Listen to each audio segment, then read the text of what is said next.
Bazit drove them back to the motel. Once they arrived, they entered the room. Bazit and Skaha settled on the couch and Mordred assisted Ghana, helping him to sit on the bed. She then retrieved the first aid kit to address Ghana's wound. Open your shirt. Huh? No. With Big Sister and Skaha here, I won't take off my shirt. Open your shirt, now.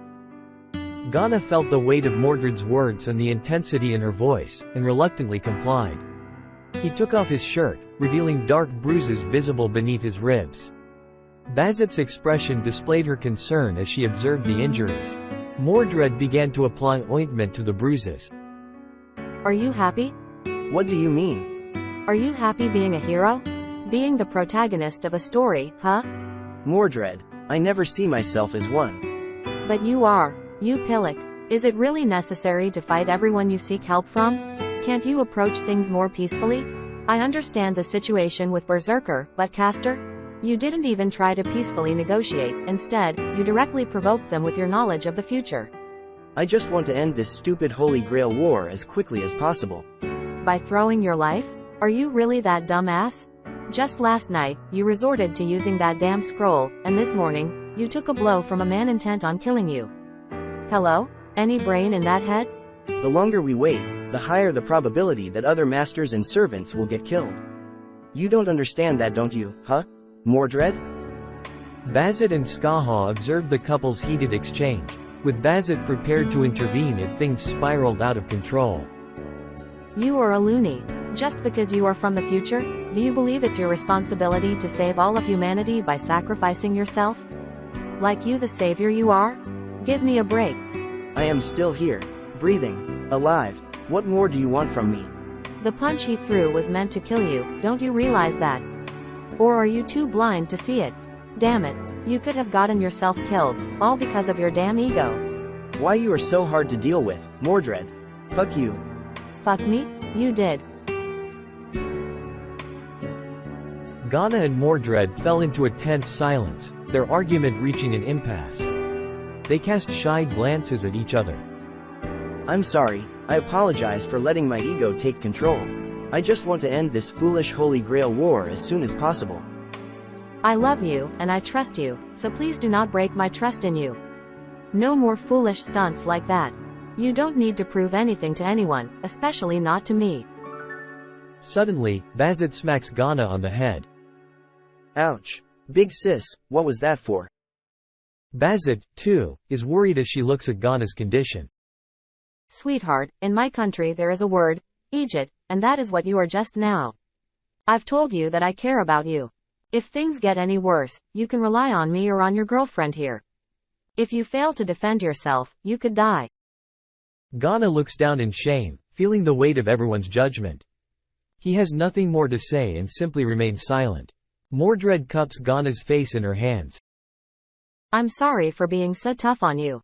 It's because I don't want to lose you, and Bazit here feels the same. You are important. I love you, honey. So please, be mindful. Thank you, Mordred. Big Sister Fraga. After properly tending to Ghana's wound, they decided to go out for lunch. They found themselves at a fast food restaurant and settled down to eat together. The tension from earlier seemed to have eased a bit. Mordred, as usual, orders a large amount of food for her lunch. Seriously, you eat that much? Now I understand why my little brother is a bit skinnier than before. That's rude. I didn't take his food. He has his own order. Let it be, big sis. I could sell my house if my savings run low. Oi, I heard that. Oh, my dear sweetheart, I feel sorry for you. If that happens, you can stay at my place, but your girlfriend will have to find her own accommodation. Mordred grumbles while continuing to eat her food. Oh please, can't we just eat in peace? By the way, Ghana, what's your next move? After this, we'll head to Emiya's residence. We should arrive there before evening. It's quite convenient for you to know about future event.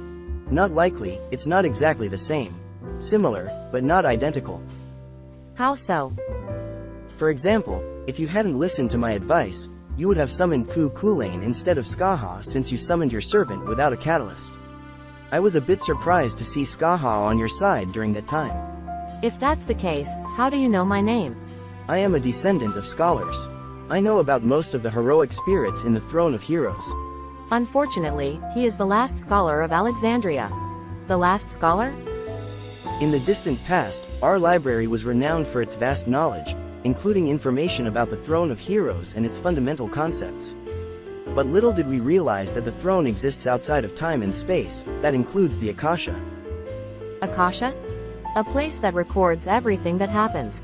It's simply a different plane of existence within the first layer of heaven, or, more precisely, within Earth's domain. Alright, what happened to that library then? Destroyed. My ancestors were able to collect some scrolls of the first civilization, including the one I used to summon Mordred. How was it destroyed? According to my mother's story, the Throne of Heroes viewed our knowledge as a threat. 6 Avenger-class servants were summoned to eradicate us, but the one who initiated the summoning was the Holy Grail itself. To put it simply, the Holy Grail summons servants from the Throne of Heroes, and the Throne of Heroes provides the Holy Grail with data on the summoned servants. They are connected to each other. I see. How did the humans of that time fight against such power? The entire army and a group of skilled warriors united to protect Alexandria. There was a scholar named Kaut, who was born from the father of Jinn and the mother of a human. That individual had the capacity to use the perfect summoning scroll, although that person, unfortunately, died shortly after summoning 2 warriors from different universes. One was described as a beautiful stern-looking lady in a short purple gown with long braided purple hair, wielding a polearm and a sword.